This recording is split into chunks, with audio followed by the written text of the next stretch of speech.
Hey guys, how's it going? Today I want to speak about the subject of, do we think language or pictures? Well, just to be blunt about it, I think in some way it's both. We have the fact that we can remember things, that we have the fact that we see visually, but at the same time, we also remember quotes. We're able to remember songs, we're able to remember quotes, we're able to memorize things, street names, all that stuff. So the thing is that basically, it just kind of proves that we think in both ways.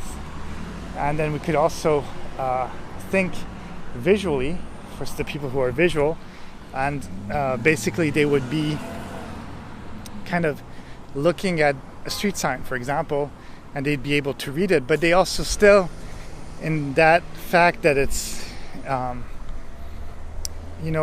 put in that way, basically it means that they're basically memorizing both things. So it's kind of hard to say that,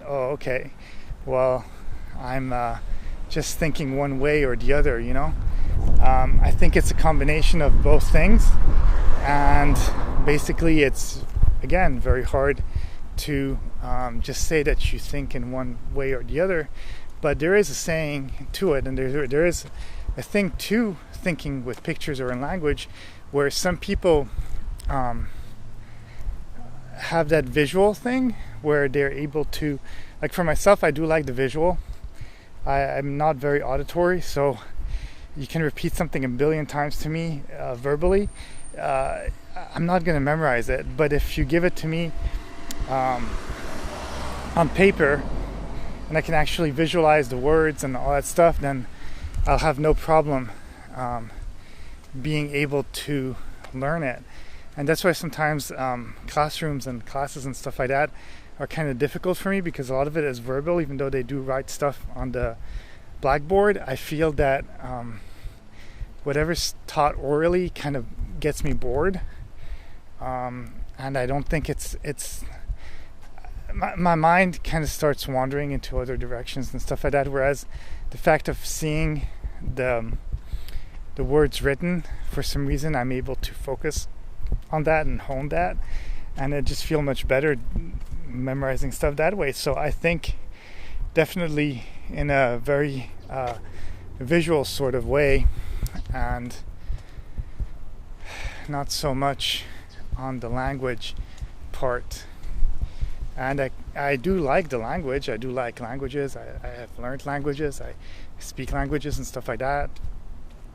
But it's always come from the less auditory, for how to pronounce stuff, but more on the picture side of looking at the way that things are written on a paper really helps me to really understand and to hone the skills that I want to learn. And then I think that's why in some way film has always interested me, because for me, being a visual person, seeing the visual imagery combined with sometimes text on the screen and stuff like that has always made it to me very clear. Whereas if it's just somebody talking and I don't actually see the person, I don't actually have images to accompany that, it sometimes just makes it very difficult for me.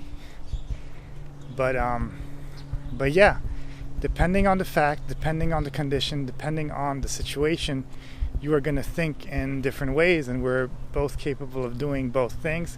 Some people are better at one thing than the other. Other people are better at the other thing than the other. But in the end, it's kind of like how they say that we only use a certain, 10% of our brain or whatever it is that they say. But in reality, every single part of our brain is being used, just not at the same time, but at the same time too. It's kind of like saying, all the organs have to be used at the same time. Yeah, they're used, but they're used for the thing that we're using it for. It doesn't have to always be on overload, otherwise we'd explode. You can't be at 100% all the time, otherwise That's not normal. You can't be all the time happy. You can't be all the time laughing. Otherwise, that's called a crazy person. And it kind of goes with the same way with pictures and thinking and language. You're a bit of one, you're a bit of the other. Nothing is everything, and some people are more one than the other. That's all it is. Okay, well, that's it. That's all I have to say on the subject. Have a great day, and I will talk to you soon. Bye.